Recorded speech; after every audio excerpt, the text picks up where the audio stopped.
Education is a basic human right, vital to personal and societal development and well-being.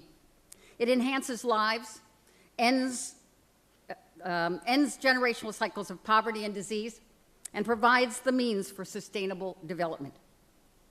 A quality basic education will better equip girls and boys with knowledge and skills needed to adopt healthy lifestyles, to protect themselves from HIV and AIDS, and to take an active role in society, in economic and political decision-making as they transition to adulthood. As educated adults, they are more likely to have fewer children, be more informed parents, and ensure their own children start school on time and are ready to learn. Well, I think I've lost track of the number of schools I've visited during the years that I've been lucky enough to work for the United States Peace Corps and then to work for UNICEF and now at World Learning. I do recall a recent visit to a school that in my present job at World Learning, we're working with in Quito, Ecuador, on a project designed to make education accessible to children in the worst child labor situations. It's there that I met Oscar, a sharp 12-year-old who was just finishing his first year of school after having spent most of his childhood working in his parents' fields, fumigating and harvesting crops. He was thriving in school and had his dreams fixed on becoming an airline pilot. And he knew enough to know that studying his math extra hard would prepare him to succeed. All this after just 1 year of formal school. This is what is at stake: the collective human potential and hope of Oscar and millions of other children like him who have so much to contribute to their communities and to their nations. And yet, while countries around the world have committed themselves through the Millennium and Dakar declarations, not to mention going back to Jomtien, committed themselves to the international goals of universal primary education by 2015, quality education remains a distant dream for far too many children across the globe. To achieve the 2015 target, countries simply must step up their efforts across the board. The latest figures, and we heard them this morning, and they've probably been repeated in the sessions throughout the day, the latest figures on enrollment from the 2008 EFA Global Monitoring Report suggest that about 72 million children were out of school in 2005. Now, that's compared in this report to 96 million in 1999. But when attendance figures are factored in, the actual number of children not attending school may still be as high as 93 million. What will it take to close this inexcusable gap? Well, it is even clearer to me today than it was 15 or so years ago when I became active again in international work, or even 8 or 9 years ago when I spoke at Dakar, that there is no single solution to increasing access to education and improving its quality, but rather thousands of proven local and national solutions. The key to education for all lies in the tapestry of new and innovative partnerships that have come together over the last decade or so. Partnerships involving all sectors and all levels of society, from governments and funding agencies to service providers and civil society representatives, to educators of all stripes, and of course, families and children themselves.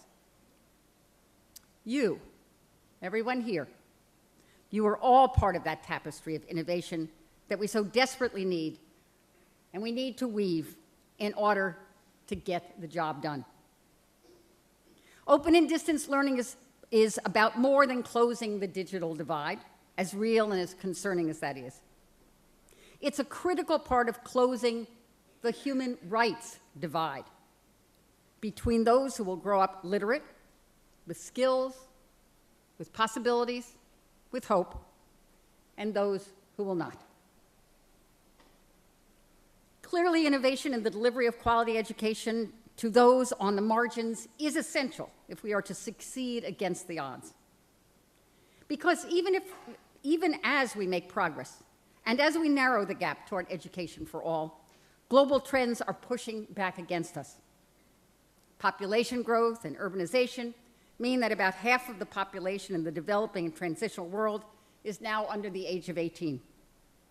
And more than half of the world's population lives in urban areas.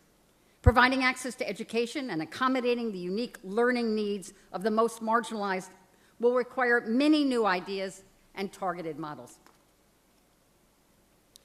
Armed conflict and its aftermath continue to ravage many of the least developed countries, leaving in its wake generations of orphaned, homeless, and psychologically scarred children who have just never known safety, let alone know the inside of a school. Reaching these children, both physically and emotionally, will require open and flexible learning environments that are driven more by the context and needs of the children than the content of any standardized curriculum. And the list goes on. The continued devastation of HIV/AIDS on school systems, teachers, and communities. Rising global inequity, even in the face of economic growth. The emergence of a global knowledge economy, raising the bar for all of us by demanding new skills and capacities from young people. And the continued, inexcusable gender disparity in education, with still only 1/3 of countries worldwide providing girls the same basic human right to education as boys. If you really want a long speech, get me on girls' education. We must be mindful of the global trends that weigh against us, and we must prepare for the reality that the closer we get to meeting our goal, the harder our job will become. Achieving success in places least used to seeing it, reaching the most marginalized, providing access to the most historically neglected, will require new and flexible learning models, new applications of technology, new learning networks, and much more. It will require us to subtly shift our perspective on the delivery of learning from one of getting kids to school to one of getting school to kids. Where they live, how they learn, and what they need to thrive. Open and distance learning can and must play a central role in this unfolding effort. From Jomtien to Dakar to the MDGs, we've learned a lot about what works. We've also learned a lot about what doesn't, certainly in this area of open and distance learning. For one, we've learned that technology alone isn't going to be the hero in this story, nor should it be cast as the villain. Technology isn't a plug-and-play solution any more than textbooks are a substitute for teachers, or teachers a substitute for engaged parents, communities, and governments. Improving access to quality learning means addressing the full social context of the learner. For example, a recent Columbia University study of the Euro 200 voucher program in Romania, meant to make it possible for lower-income students to purchase laptop computers, found that the kids who got the computers spent less time on homework and had overall worse performance than those without computers. Now, does this mean computers can't be an important tool for learning for these kids? I don't think so.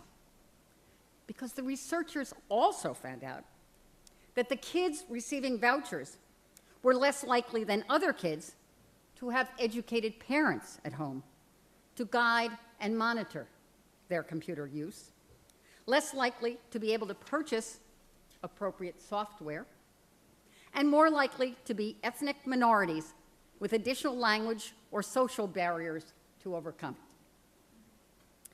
So the technology has to come with support and match the learning and social context in a way that ensures the right outcomes.